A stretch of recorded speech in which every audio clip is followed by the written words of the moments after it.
After my divorce from my husband, I moved back to my hometown to raise my child. Out of the blue, I received a message from Christine after 3 years of no contact. She said she came back to town and had given birth. Guess what? I had a baby. I'm expecting a gift from you. Are you still a single mom, Renee? That's too bad. I'm living a happy life with Michael, just so you know. It seems like Christine just wanted to boast about her happy life to me. The thing is, this wasn't the first time Christine took someone precious away from me. Perhaps she sees me as an easy target. However, now I have someone strong by my side.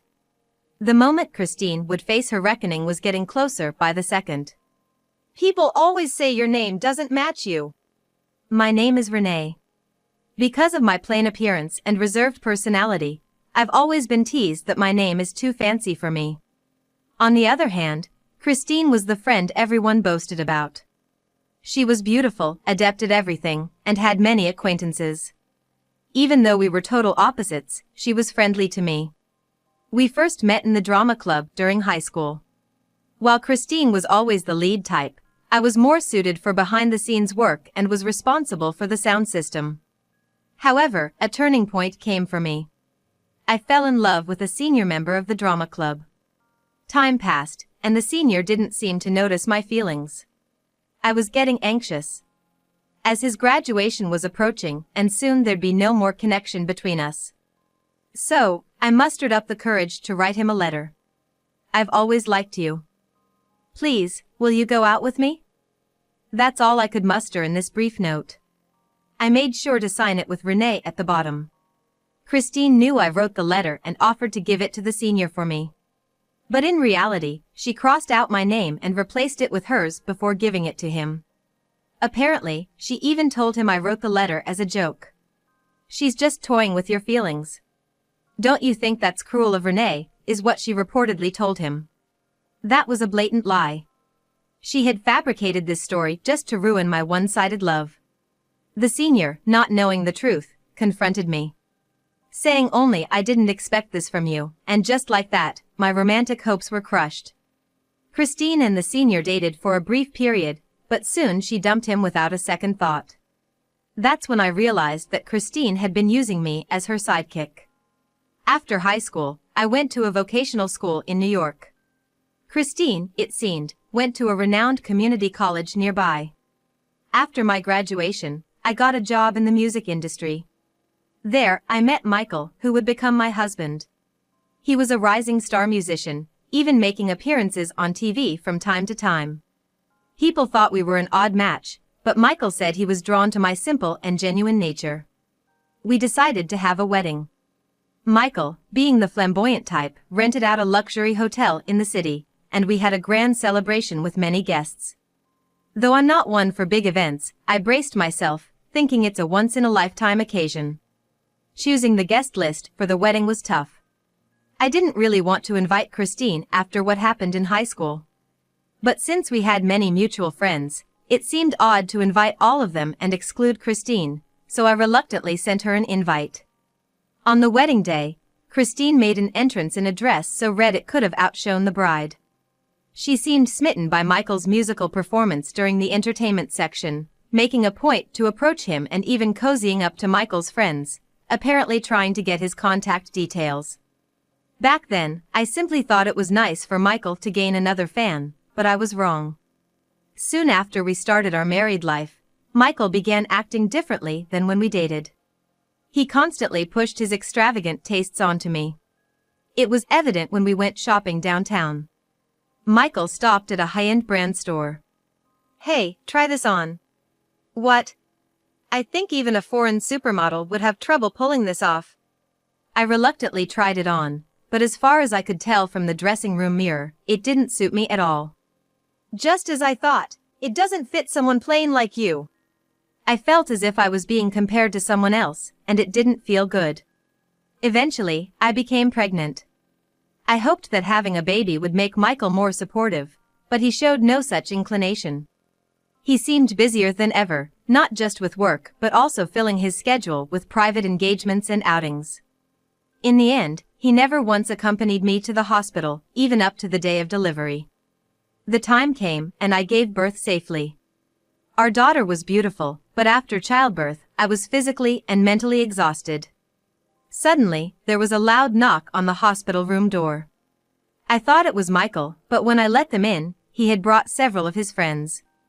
Michael barely paid any attention to our daughter and seemed more interested in taking photos, uploading them to his social media right there and then. When I was discharged and returned home, I found the house in utter chaos. To make matters worse, the crib that I had asked Michael to order was nowhere to be found. I haven't gotten around to it. Ordering stuff is such a hassle. Then where is our baby gonna sleep? Isn't figuring that out your job as the mom? The room was so messy it seemed impossible to even place a crib. In a rush, I tidied up and prepared my own futon to let our daughter, Luna, rest. Even after we began our life as a family of 3, Michael's outings didn't lessen. While his job had no fixed hours and he often returned home late, his overnight stays increased to a concerning extent. Then, I heard words I couldn't believe. "I want us to split." What about Luna? I never wanted a child in the first place. If that's the case, you shouldn't have. You're the one who got pregnant. It's your fault for complicating things. His words were incredibly hurtful. Initially, I was against the idea of divorce, but considering Michael's lack of involvement in household duties and the fact that Luna wasn't attached to him, I decided to return to my parents' home in Nebraska and raise Luna there. Life in the peaceful town was better than I expected. My parents thoroughly enjoyed living with their granddaughter, and for the first time, I truly felt the joy of having given birth. It wasn't until some time after moving back to Nebraska that I learned the real reason for the divorce. I stumbled upon an article Michael posted on social media. With the caption "We're married," there was a photo of Michael and Christine. I felt dizzy. Once again, Christine had taken away someone precious to me. To add insult to injury, Christine was wearing the expensive brand dress that I couldn't pull off. As I sat there in shock, my phone rang. It was Christine. "Hey, long time no see. Saw my post? Heard you moved back to Nebraska. What a shame. Michael and I are enjoying city life. What's the deal with you marrying Michael? Ever since your wedding, we just clicked. Michael's been thinking of me all this time, especially after you got pregnant. So, he was cheating on me? Don't be so stiff. It's your fault for not keeping a tighter hold on your man." True, I had been preoccupied with my pregnancy. But now, I have a beautiful daughter, and I've recovered my health living with my parents. None of your business. But now, I have my irreplaceable and lovely daughter, and I'm gonna be happy. Sounds like a loser's excuse. It's kinda sad. I was so angry I hung up. 3 years passed. A turning point came for me. Luna was now at an age where she could sit quietly, so I took her to see a children's play. After the performance, to my surprise, the director who came out to greet the audience was the same senior from high school. The one Christine had taken from me. After the event concluded, I mustered up the courage to approach him. "Excuse me, you're Matthew from high school, right? And you are?" "I'm Renee. We were in the drama club together. Actually, there was a misunderstanding back then that I'd like to clear up. Would you like to join me for coffee later to discuss it?" Matthew looked puzzled but eventually agreed. At the coffee shop, I had Luna on my lap and explained the past misunderstanding to him. "I see. I always found it odd when Christine broke up with me soon after. I had no idea you felt that way about me." I felt relieved that the misunderstanding was cleared up. "Is this your little girl?" "Yes, she's 3. She seemed to enjoy the play today. She's cute and well-behaved. How about having her join our children's theater group? Do you think she could handle it? I believe she's got the potential, being your daughter." I was skeptical, but I'd been thinking about exposing Luna to more experiences, so I decided to let her attend the theater group as an extracurricular. In no time, Luna became a key member of the group. Meanwhile, I received a marriage proposal from Matthew. I'd like to support not only our work in the theater but also our life together. I'm confident I can get along well with Luna. My parents warmly blessed our union. I happily accepted his proposal, and the three of us began our new life together. Then, once again, the phone rang. It was Christine. Hello? What do you want? I'm back in town. I had a baby. I'm expecting a gift. After twice taking away the people dear to me, she had the nerve to say that. Aren't you still a single mom, Renee? Poor thing. Michael and I are living a happy life together. Did you call just to brag? Well, obviously I want a gift. Also, I thought it'd be nice to let you see Michael. He's quite the star now. I'll let you see him once. Disgusted by her selfish talk, I was about to hang up, but Matthew seemed interested in what she was saying. I muted the call and briefly explained the situation to him. Why not? It's a celebration, let's go congratulate them. I also have something to say to Christine. Resuming the call, I told Christine we'd come to celebrate. The day we visited Christine's home arrived. I dressed up as much as possible, intricately braided Luna's hair, and ensured we looked impeccable. Matthew was supposed to come with us, but a sudden job came up, making him late. Nevertheless, we headed to Christine's house with a large group. Actually, when I told my parents we were visiting Michael's place, the word spread among the relatives who were eager to see the now famous musician. Christine, always wanting to be the center of attention, readily agreed. Having this large group with me gave me confidence since I wasn't looking forward to facing the couple alone. Christine's house was located in a modest part of our hometown. A place I knew she wasn't particularly fond of. We're here. Michael's here too. You must be happy to see him after so long. Ignoring her sarcastic remark, I walked into the room. The relatives curiously observed Christine, wondering what kind of woman Michael had ended up with. Christine didn't seem to enjoy the attention. We were guided to the living room table and served tea. The tea was lukewarm, smelled odd, and tasted terrible. Luna took a sip and grimaced, but quickly returned to her polite demeanor. It was moments like this that made me proud of her. It must be tough being a single mom. I hope you find a good husband soon. But you know, someone more on your level. My parents tried to intervene, but I stopped them. It's the same old story, I said audibly to those around. Here's the gift. I had chosen a DVD box set of a popular children's educational show. All parents raising kids in the US would recognize this educational show. It can serve as background noise and entertain the baby once they're a bit older. Thank you for the expensive gift. It must have been a stretch given your financial situation. Perhaps it was Christine's sharp tone, but the baby began to wail loudly. Quickly, Christine played the DVD. A cute theme song began, followed by costumed characters greeting the audience. The main female character was so adorable. Soon after, smaller child characters appeared. Seeing this, Christine's eyes widened in surprise. Is that Luna modeling in this show? Yes. I'm Luna, 3 years old. Our parents, beaming with pride, boasted about their talented granddaughter. Relatives, momentarily distracted from the crying baby, began showering Luna with compliments. Luna's in a children's theater group. She's one of the top members and is pretty busy with TV gigs too. But I enjoy it, so it's all good. We're so proud of how well she's grown up. On the TV, Luna is seen folding laundry and being praised by a mascot. Behind Luna, a plethora of children's toys can be seen, and glimpses of a shining kitchen sink were also visible. That's some detailed set. A TV studio? You should be living in a house this beautiful instead of acting in one. Actually, the filming location was our very own home.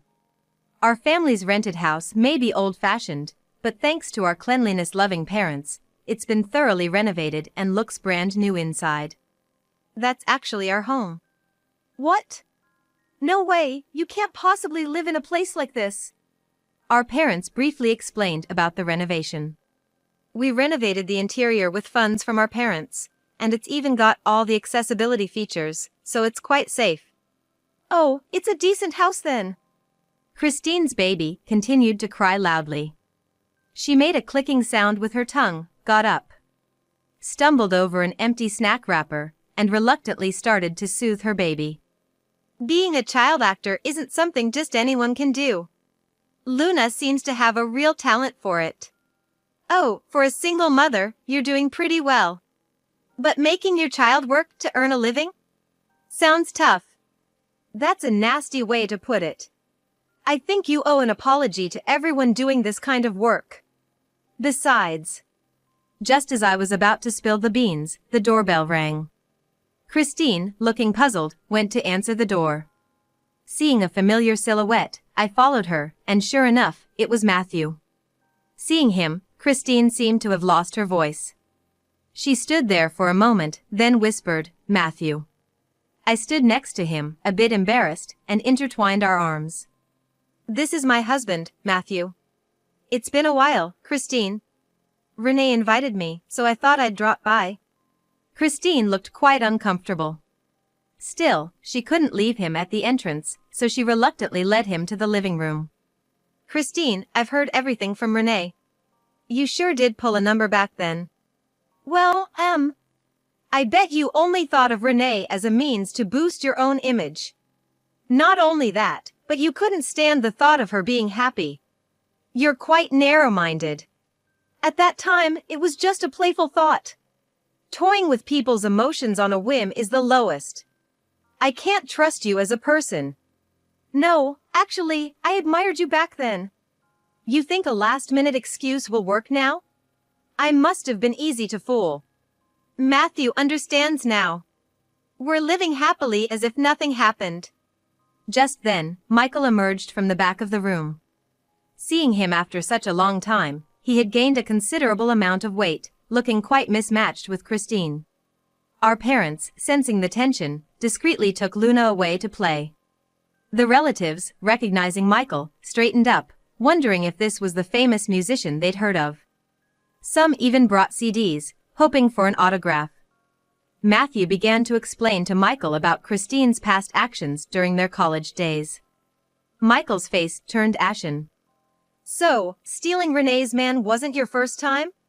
I was a victim too. You're in for a tough time." The room buzzed with whispers.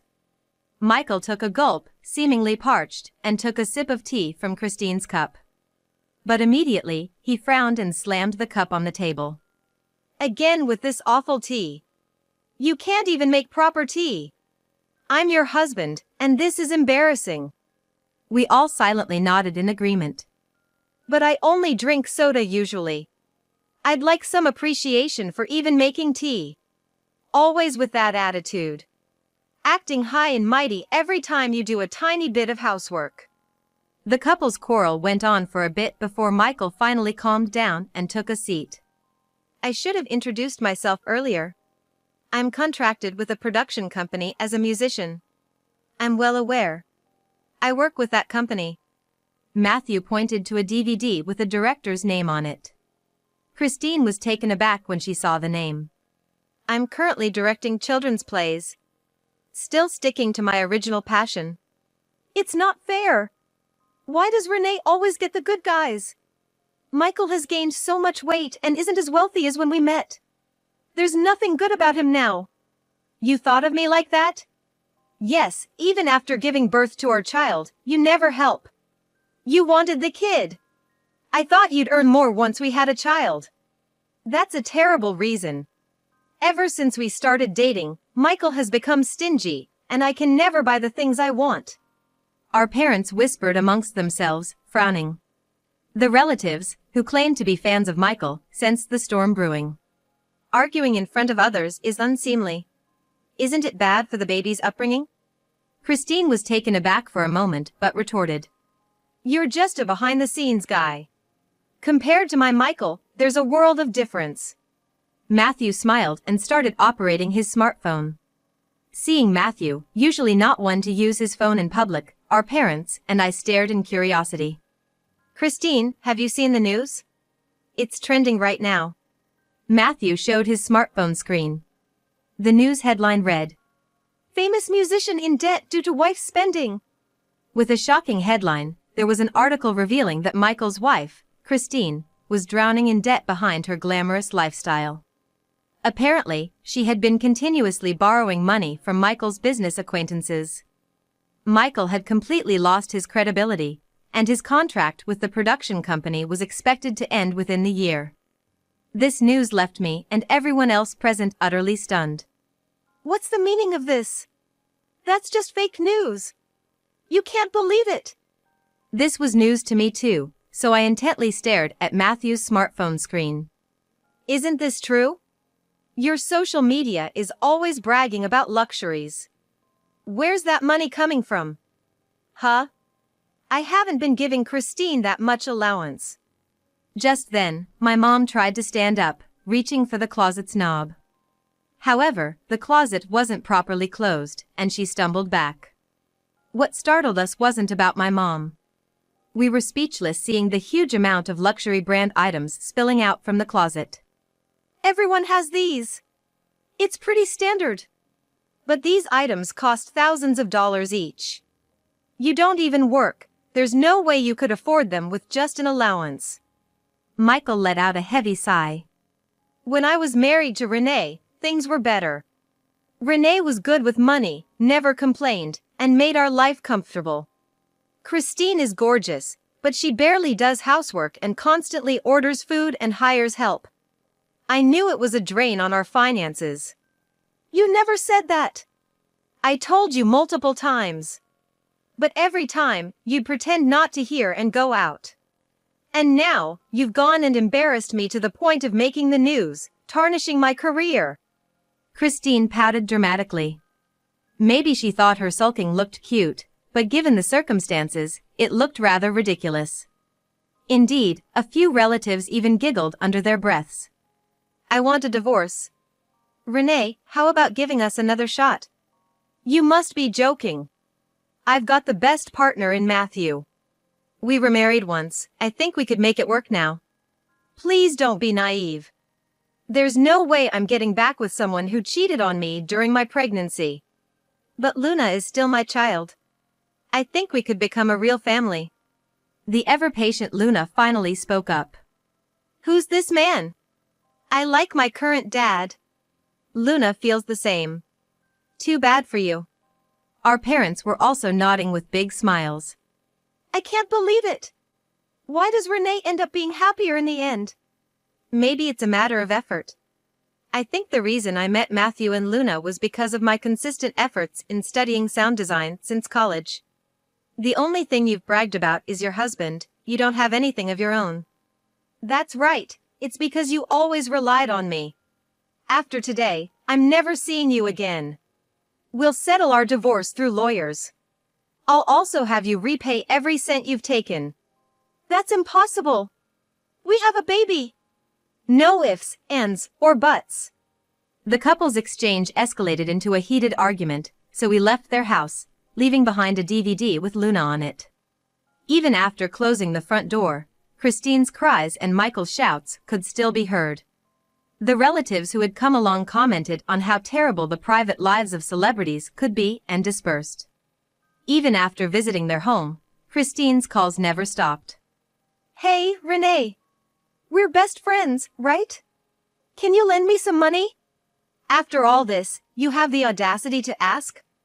I don't have a penny for you. Please, don't say that. Michael's demanding alimony, and all the people I borrowed money from are pressuring me.